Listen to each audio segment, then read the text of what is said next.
Rajamouli, Mahesh Babu cinema ఈరోజు లాంఛనంగా ముహూర్తం జరుపుకుంది.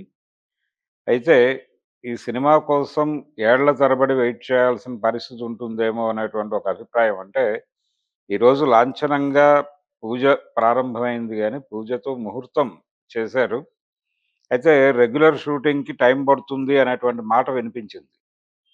ఈ ముహూర్తానికి కూడా మహేష్ బాబు వచ్చినట్టుగా ఎక్కడా కనిపించటం లేదు. వాళ్ళు ఫోటోస్ కూడా ఎక్కడ రివీల్ చేయలేదు. మహేష్ బాబు రాలేదు అనేటువంటి అభిప్రాయం అయితే కనిపిస్తోంది. నమ్రత గారొచ్చారు. జనరల్‌గా మహేష్ బాబు సినిమాల పూజా కార్యక్రమాలకు ఆవిడే హాజరవుతూ ఉంటారు. ఆయన తక్కువ హాజరవుతారు.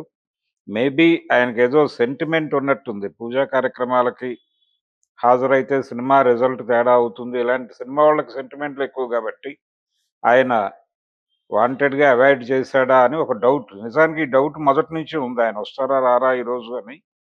కారు కనిపించింది గానీ, ఆయన కనిపించలేదు అన్నటువంటి మాటలు వినిపించినాయి. బహుశా నమ్రత గారు వచ్చుండొచ్చు అనేది ఒక అంచనా. మహేష్ బాబు గారు వచ్చారా? లేదా? అనేది ఇంకా యూనిట్ వైపు నుంచి అధికారిక సమాచారం అయితే లేదు కానీ, ఈ సినిమాకి సంబంధించి ఇప్పటికే 'గుంటూరు కారం' రిలీజ్ అయ్యి దాదాపు ఏడాది దాటిపోయింది. ఫ్యాన్స్ అందరూ మహేష్ బాబు సినిమా కోసం ఈగర్‌లీ వెయిటింగు. అయితే ఈ సినిమా ఎక్కువ రోజులు పట్టదు. మీకు సంవత్సరన్నర లోపే వచ్చేయొచ్చు అనేటువంటి ఒక ఇండికేషన్‌ని ఈరోజు 'గేమ్ చేంజర్' వేదిక మీదుగా రామ్ చరణ్ ఇచ్చాడు ప్రపంచానికి. అంటే మహేష్ బాబు సినిమా అప్డేటు రామ్ చరణ్ ఇవ్వటం అనేది ఇక్కడ విశేషం. ఆయన చాలా క్లియర్‌గా ఒక మాట చెప్పాడు. అంటే ఒక చిన్న క్విజ్ షెడ్యూల్ నడిచింది. సుమ గారికిను, రామ్ చరణ్‌కి మధ్యలో. ఆహ్, ఇప్పుడు మహేష్ బాబుతో సినిమా ప్రారంభించారు కదా! రాజమౌళి. మీరు అనుభవజ్ఞులు. ఆయనతో 2 సినిమాలు చేశారు. కాబట్టి మీ అనుభవం రంగరించి ఎన్ని సంవత్సరాలు పడుతుంది? ఆ సినిమా 3 ఏళ్ళు పడుతుందా? 5 ఏళ్ళు పడుతుందా? అని ఆవిడ అడిగినప్పుడు, రామ్ చరణ్ చాలా సెటిల్డ్‌గా ఒక అద్భుతమైన సమాధానం చెప్పాడు. అదేంటంటే, కోవిడ్ వలన 'ట్రిపుల్ ఆర్' కొంచెం డిలే అయింది తప్ప, మరీ అంత డ్రాగ్ చేసేటువంటి పరిస్థితి కాదు మా డైరెక్టర్ గారిది అన్నాడాయన. రాజమౌళి గారు కూడా భుజం తట్టి మరీ అప్రిషియేట్ చేశాడు. చాలా ధన్యవాదాలు. నా మనసులో ఉన్న మాట చెప్పావు నువ్వు అన్న టోన్‌లో. అంటే 1 ½ ఇయర్‌లో సినిమా కంప్లీట్ అయ్యి రిలీజ్ అయిపోతుంది అన్న టోన్‌లో ఒక సమాధానం అయితే బయటకొచ్చింది. ఇది మహేష్ బాబు అభిమానులకు పండగే. అంటే 3 ఏళ్ళు వెయిట్ చేయాలా? ఇప్పుడు 'పుష్ప' దాదాపు 3 ఇయర్స్ టైమ్ తీసుకున్నారు పార్ట్ 2కి. ప్రతి సినిమాకి ఇలా 3 ఏళ్ళు, 4 ఏళ్ళు టైమ్ తీసుకుంటే ఎలా అనేటువంటి ఒక పరిస్థితి క్రియేట్ అయింది. అభిమానులందరూ టెన్షన్ పడుతున్నారు. ఇప్పుడు పాన్ ఇండియా లేదు వరల్డ్ మార్కెట్ సినిమా అంటే పాన్ ఇండియా సినిమానే 3 ఏళ్ళు పట్టింది 'పుష్ప'. ఇది వరల్డ్ మార్కెట్‌ని టార్గెట్ చేస్తున్న సినిమా 5 ఏళ్ళు పడుతుందేమో అనేటువంటి ఒక అభిప్రాయాన్ని కొంత మేరకు బద్దలు కొడుతూ ఆయన 1 ½ ఇయర్‌లో కంప్లీట్ అయిపోతుంది. ఎవరు టెన్షన్ పడొద్దు అనేటువంటి టోన్‌లో రామ్ చరణ్ నోట ఆ మాట పలికించటం అనేది వ్యూహాత్మకంగా జరిగిందా? లేకపోతే కాకతాళీయంగా జరిగిందా? అనేది పక్కన పెట్టేస్తే, మొత్తానికి ఒక కమ్యూనికేషన్ అయితే ప్రపంచానికి అందింది. ఒక అప్డేట్ అందింది. 'గేమ్ చేంజర్' వేదిక మీదుగా మహేష్ బాబు, రాజమౌళి సినిమాకు సంబంధించిన అప్డేట్ అందటం అనేది ఇక్కడ కీలకమైనటువంటి అంశం. అలా ఈ సినిమా 1 ½ ఇయర్‌లో మనం చూడొచ్చు అనేది.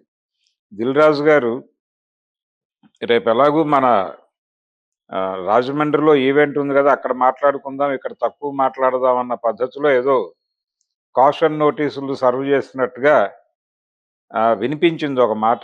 అందరూ చాలా క్లుప్తంగా మాట్లాడారు. ముఖ్యంగా 'శంకర్' తెలుగు సినిమాలు, తెలుగు మాస్ సినిమాలు అనేకం ప్రస్తావించాడు ఆయన. 'అతడు' అన్నాడు, అలాగే 'పోకిరి' అన్నాడు.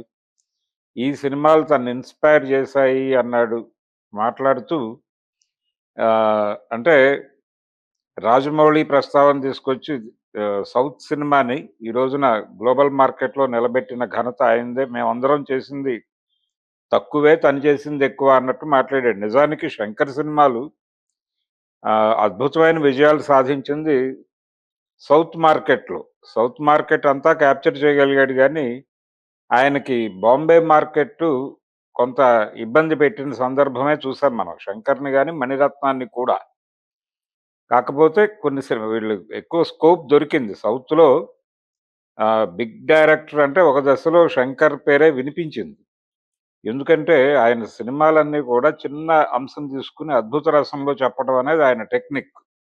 ఆ టెక్నిక్ వర్కౌట్ అయిన ప్రతి సందర్భంలోనూ ఆయన సినిమాలు అద్భుతమైన విజయాలు సాధించినాయి. ఆ టెక్నిక్ వర్కౌట్ అవ్వటం మానేసిన దగ్గర నుంచి ఇబ్బంది పెట్టింది. అయితే ఈరోజు రిలీజ్ అయినటువంటి 'గేమ్ చేంజర్' ట్రైలర్ అయితే చాలా అద్భుతంగా ఉంది. అంటే పాత 'శంకర్' కనిపించాడు మళ్ళీ ఆ ట్రైలర్‌లో. తన రకరకాల శక్తులు తిరిగి వచ్చిన 'శంకర్' ఎలా ఉంటాడో ఈరోజు ఆ ట్రైలర్‌లో దర్శనం ఇచ్చింది.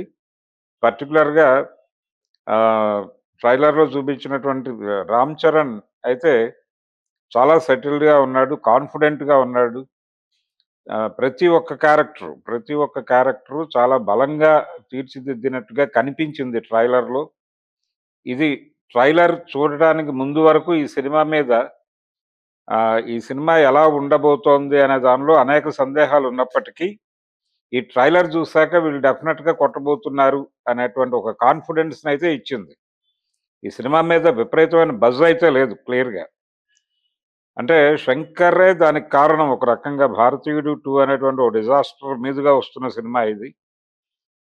కానీ ఎలా ఉండబోతోంది సినిమా అనేటువంటి టెన్షన్స్ ఉన్నాయి అందరిలోను. అభిమానుల్లోనూ ఉన్నాయి, అందరిలోనూ ఉన్నాయి. కానీ ట్రైలర్ మాత్రం ఈ రకమైన అనుమానాల్ని కొంచెం చెరిపివేయగలిగింది అని మాత్రం చెప్పొచ్చు.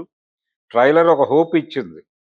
చరణ్ అభిమానులకి, అలాగే మెగా అభిమానులకి, 'దిల్ రాజు' గారికి పర్టిక్యులర్‌గా హోప్ ఇచ్చినటువంటి పరిస్థితి. పాజిటివ్ రివ్యూస్ వస్తున్నాయి ట్రైలర్ మీద.